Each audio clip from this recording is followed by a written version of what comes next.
हाँ जी बच्चों, good morning, good evening, good afternoon, जैसे भी आप लेक्चर देखेंगे। तो बेटा सैलरी चैप्टर को अब आगे बढ़ाते हैं। 2 लेक्चर हमारे ऑलरेडी हो चुके हैं, ये 3rd लेक्चर हमारी तरफ से चालू हो रहा है।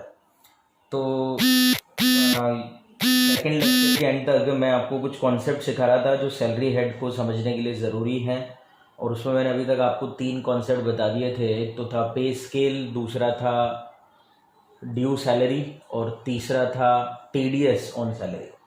अब चलते हैं उसी टॉपिक को आगे बढ़ाते हैं, मतलब 4th कॉन्सेप्ट की तरफ एक बार अग्रसर होते हैं। चौथा कॉन्सेप्ट क्या है उसके ऊपर चलते हैं। एडवांस सैलरी और लोन अगेंस्ट सैलरी, 2 शब्दों के ऊपर ध्यान देंगे अपन, और दोनों का क्या ट्रीटमेंट करना है ये मैं आपको बता देता हूँ। आपको अगर याद हो तो सेक्शन 15 में मैंने आपको बोला था कि अगर आप अपने एम्प्लॉयर से कोई सैलरी एडवांस में लेते हैं तो जिस ईयर आपने एडवांस लिया उसी ईयर उस पर टैक्स लग जाता है। अब एडवांस सैलरी नॉर्मली आदमी क्यों लेता है? क्योंकि उसको पैसे की ज़रूरत होती है। तो अल्टीमेटली क्या होता है कि बहुत सी बार एम्प्लॉई अपने एम्प्लॉयर से पैसे की ज़रूरत होने पे एडवांस सैलरी लेने के बजाय हो सकता है कि लोन ले ले, और बॉस को बोले कि आने वाली तनख्वाह से मेरी काटते रहना लोन के रूप में अमाउंट। तो एक प्रश्न ये उठता है कि सर अगर मैं एडवांस लेता हूँ सैलरी को तो जिस ईयर रिसीव हो जाएगा उसी ईयर टैक्सेबल हो जाएगा, क्या वो लोन भी जिस साल में लूँगा उसी ईयर इनकम के रूप में टैक्सेबल कर लेंगे? क्योंकि अल्टीमेटली जो लोन है वो तो मैं सैलरी से देने वाला हूँ, तो क्या लोन लेना भी इनकम मान के टैक्सेबिलिटी ले आएंगे क्या? तो उसी के लिए जवाब मैं आपको दे देता हूँ कि अगर आपने एडवांस सैलरी ली है तब तो टैक्सेबल हो जाएगी इन ईयर ऑफ रिसिप्ट, जो अपन पहले से ही जानते हैं। पर अगर आपने लोन लिया है तो वो बेटा टैक्सेबल नहीं होगा। यानी कि अगर बाई चांस आपने 1920 में अपने एम्प्लॉयर से 2 लाख का लोन ले लिया जो कि आप आने वाली सैलरी से कटा लोगे, तो वो 2 लाख रुपए में 1920 में इनकम मान के टैक्स नहीं लेने वाले, वो उसको आप लोन बोलेंगे, उसको एडवांस सैलरी ट्रीट नहीं करते हैं। लोन अलग चीज़ मानी जाएगी, एडवांस सैलरी अलग चीज़ मानी जाएगी। क्योंकि बेटा लोन पे तो हो सकता है कि बॉस आपसे ब्याज वगैरह भी ले ले, तो एडवांस सैलरी को आप बिल्कुल अलग रखेंगे, इसको लोन के साथ मिक्स नहीं करेंगे। तो अगर आपको ऐसा वर्ड दिख जाए कि लोन लिया है आगे वाली सैलरी से काट लेंगे, तो आप उसको एडवांस सैलरी मान के टैक्सेबल मत कर देना। Loan is not taxable, boss से जो लोन लिया वो टैक्सेबल नहीं होता, एडवांस सैलरी ली है तो वो टैक्सेबल होती है। तो ये आपका चौथा कॉन्सेप्ट है। 5वां और एक अंतिम कॉन्सेप्ट और आता है जो कि है forgone of salary, forgoing of salary and surrender of salary. Again 2 मिलते जुलते से वर्ड है, फॉरगोइंग ऑफ सैलरी और सरेंडर ऑफ सैलरी। और इसकी बारे में भी एक चीज़ अपन क्लियर कर लेते हैं। टेक्निकली अगर बेटा देखा जाए तो हम क्या करते हैं कि जब भी कोई सैलरी हम कमाते हैं तो हमें उसके ऊपर टैक्स देना पड़ता है। अब कमाने के बाद आप उस सैलरी को अगर फॉरगो कर देते हो, छोड़ देते हो, तो भी उसके ऊपर टैक्सेबिलिटी आएगी। तो फॉरगोइंग ऑफ सैलरी का मतलब है कि जो सैलरी आपने कमा ली पर आपने उसको त्याग दिया, छोड़ दिया। क्यों छोड़ दिया? हो सकता है कि आपको कहीं वो सैलरी डोनेट करनी हो, जो भी XYZ रीज़न है। हो सकता है कि जैसे आपने अपनी कंपनी में 6 महीने से नौकरी करी हुई है, पर अभी वो कोरोना के चक्कर में मान लीजिए कि आपकी कंपनी की हालत बड़ी दयनीय चल रही है, तो 6 महीने में से उन्होंने बोला कि भैया 6 महीने की तनख्वाह में से 3 महीने की तनख्वाह ही लेना आप, और बाकी 3 महीने की आपने छोड़ दी। तो आपने जो 6 महीने काम करा, 3 महीने की तनख्वाह आपने ली, 3 महीने की तनख्वाह फॉरगोन कर दी। तो अल्टीमेटली इनकम टैक्स वाले कहते हैं कि भले आप सैलरी को फॉरगोन कर दो, हम तो आपसे पूरी की पूरी ड्यू सैलरी पर टैक्स लेते हैं। इसका मतलब कि जो भी सैलरी आपने फॉरगो करी है उसके ऊपर भी टैक्सेबिलिटी आएगी। तो फॉरगोइंग सैलरी पे क्या लगने वाला है? टैक्स लगने वाला है। तो अगर कभी किसी क्वेश्चन में लिख दिया जाए कि मिस्टर एक्स एक एम्प्लॉई हैं, 8 महीने 12 महीने उन्होंने नौकरी करी और उसमें से 4 महीने की तनख्वाह फॉरगोन कर दी, तो आप अपनी फोकट की होशियारी मानकर यूं मत कर देना कि 8 महीने की तनख्वाह ही टैक्सेबल होगी। अगर 12 महीने तक नौकरी करी तो 12 महीने की तनख्वाह डी होगी, तो अल्टीमेटली पूरे 12 महीने की ही तनख्वाह टैक्सेबल होगी, भले ही उन्होंने 4 महीने की तनख्वाह फॉरगोन कर दी, इससे कोई फर्क पड़ने वाला नहीं है। फॉरगोइंग ऑफ सैलरी टैक्सेबल करना है आपको, पर सेम वर्ड होता है बेटा एक और भी, सरेंडर भी होता है त्याग करना, फॉरगोन भी होता है त्याग करना। पर क्या होता है कि जब surrender of salary word use आता है तो इसका मतलब है कि आपने जो अपनी तनख्वाह त्याग करी है वो एज पर द लॉ करी है। मतलब कि एक सरेंडर ऑफ सैलरी एक्ट होता है, उसके तहत जब आप सैलरी त्याग करते हो तो उसे सरेंडर ऑफ सैलरी कहते हैं। तो अगर आप कानून के तहत तनख्वाह त्यागते हैं तो उसको लॉ सरेंडर ऑफ सैलरी कहता है। और सरेंडर की गई सैलरी पे कोई टैक्सेबिलिटी नहीं आती है। यानी कि इसी एग्जांपल को अगर मैं बोलूं कि मान लीजिए कि मिस्टर एक्स एक एम्प्लॉई हैं जिन्होंने 12 महीने नौकरी करी और क्वेश्चन में लिखा हुआ है कि 2 महीने की तनख्वाह उन्होंने सरेंडर कर दी, तो ऐसी परिस्थिति में फिर आप टैक्सेबल सैलरी जब निकालोगे तो 10 महीने की निकालना, वो 2 महीने की सरेंडर सैलरी पे टैक्सेबिलिटी नहीं आएगी।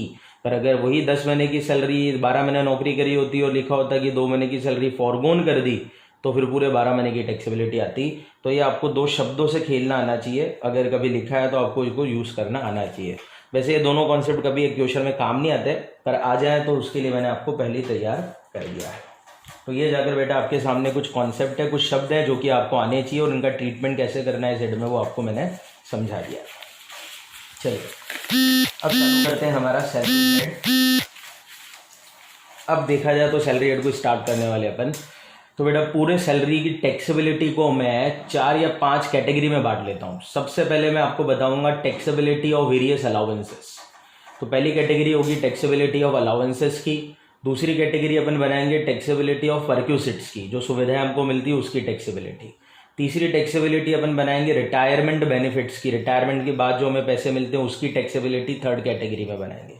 फोर्थ कैटेगरी में अपन डालेंगे बेटा टैक्सेबिलिटी ऑफ प्रोविडेंट फंड, जो विभिन्न प्रकार के पीएफ होते हैं उनका क्या टैक्स में ट्रीटमेंट होता है, वो अपनी चौथी कैटेगरी होगी।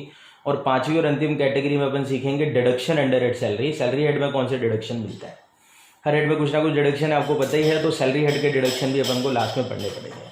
तो अल्टीमेटली ये सब 5 कैटेगरी में अपन पूरा सैलरी हेड डिवाइड कर लेते हैं। जैसे ही आप ये सब सीख जाओगे तो आपका सैलरी हेड कंप्लीट हो जाएगा। और शुरुआत में मैंने आपको बोल दिया था कि जो आपको बेसिक पे मिलता है, आपको क्या नाम है, बोनस मिलता है, कमीशन मिलता है, फीस मिलता है, वो तो फुल्ली टैक्सेबल है। तो उसकी टैक्सेबिलिटी की तो बात मेरे को करनी भी नहीं है, क्योंकि वो फुल्ली टैक्सेबल है, मैं शुरुआत में ही बोल चुका था। तो अब मैं केवल टैक्सेबिलिटी शुरुआत कर रहा हूँ पहले टॉपिक के साथ। और सबसे पहला टॉपिक जो अपन चालू कर रहे हैं वो है टैक्सेबिलिटी ऑफ अलाउंसेस।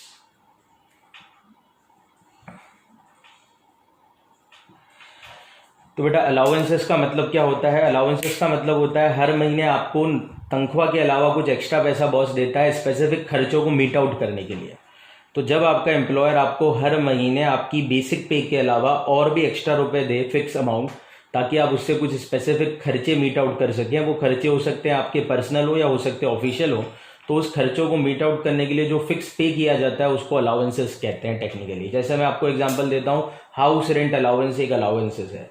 तो बेटा इसका मतलब क्या होगा, आपको हर महीने हाउस रेंट अलाउंस जैसे मिल रहा है 5,000 रुपया, तो आपको हर महीने 5,000 रुपये महीना मिलेंगे तनख्वाह के अलावा। इस 5,000 रुपये की मदद से आप अपने घर का किराया चुका सकते हैं।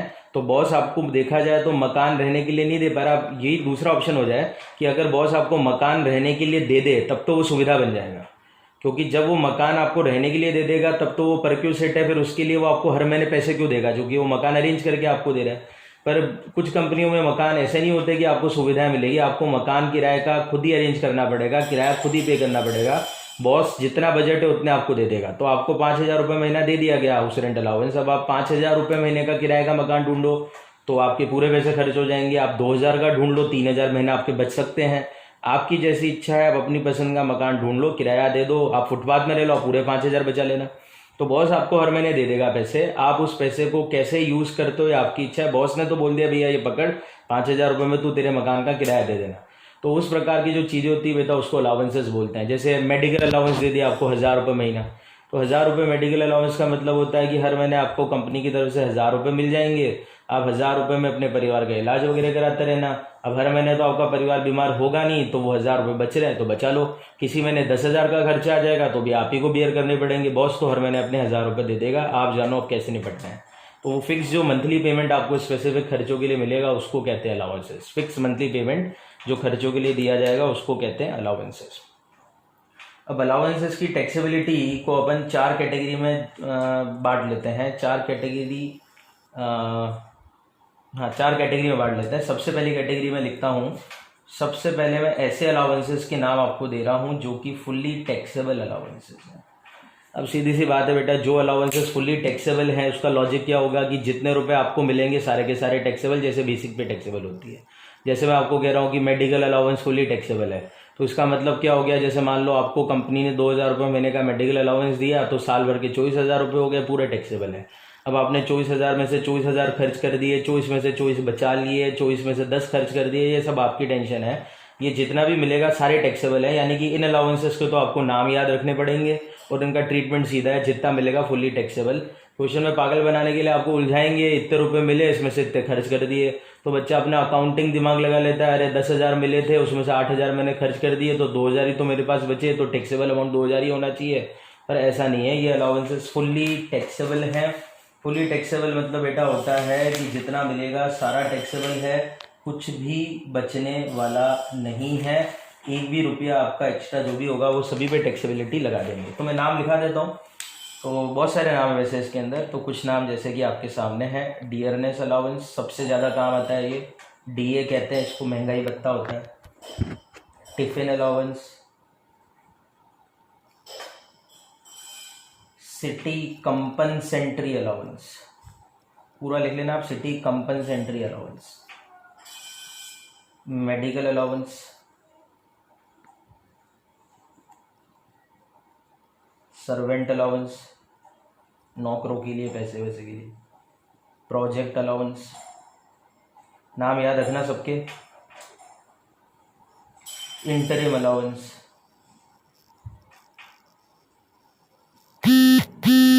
H. Family allowance,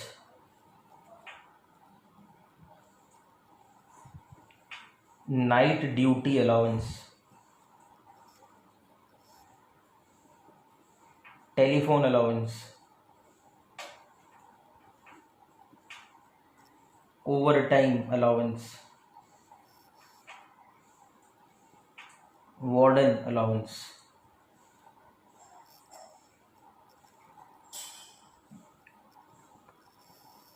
transport allowance.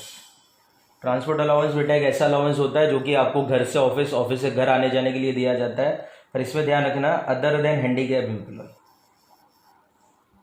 क्योंकि अगर ये अलाउंस हैंडीकैप एम्प्लॉय को मिलेगा तो फिर ये अलग कैटेगरी में चला जाएगा, पर अगर नॉर्मल एम्प्लॉय को मिलता है जो भले चंगे हैं तो उनके लिए ट्रांसपोर्ट अलाउंस पूरी तरह से एक्सेसिबल होता है। और मैं लास्ट वर्ड में क्या लिख रहा हूँ बेटा, एग्जेक्ट्रा। एग्जेक्ट्रा का मतलब ये हो जाता है कि इसके अलावा कोई और भी अलाउंसेस जो किसी और कैटेगरी में नहीं आ रहा, जैसे मेरी पहली कैटेगरी फुली टैक्सेबल, तो और भी अलाउंस इसकी कैटेगरी है, तो अगर कोई अलाउंस बाकी कैटेगरीज में नहीं आ रहा और आपको नया सा कोई नाम दिख जाता है क्वेश्चन में, तो मान लेना भैया वो फुली टैक्सेबल है। वैसे तो मैंने बहुत सारे नाम बता दिए जो एग्जाम में काम आ सकते हैं, इसके अलावा भी कोई नया नाम आ जाए तो आप पागल मत हो जाना। ऐसा नाम जो आपने किसी और कैटेगरी में नहीं सुना, मतलब वो फुली टैक्सेबल है, बिंदास जाके उसको फुली टैक्सेबल कर देना।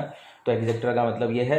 इसमें से ज़्यादातर आपको जो नाम सुनने को मिलेंगे वो होगा डियरनेस अलाउंस का, सिटी कंपनसेंट्री अलाउंस का, मेडिकल का, सर्वेंट का, टेलीफोन का और ट्रांसपोर्ट अलाउंस। ये ऐसे कुछ अलाउंसेस है जो आपको लगातार क्वेश्चन में देखने को मिलते रहेंगे, बाकी तो आपको शायद मिलेंगे भी नहीं कभी भी। तो खैर ये सारे वो अलाउंसेस जो फुली टैक्सेबल है, ठीक है। तो ये पहली कैटेगरी होगी अलाउंसेस की जो आपको याद रखनी है। ये सारे अलाउंसेस अगर आपको मिलेंगे तो फुली टैक्सेबल हो जाते हैं। चलिए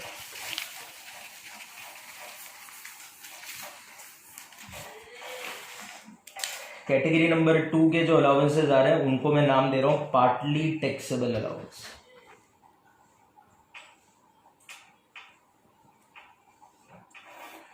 पार्टली टैक्सेबल अलाउंसेस बेटा ऐसे अलाउंसेस हैं जो कि एग्जेम्प्ट होते हैं।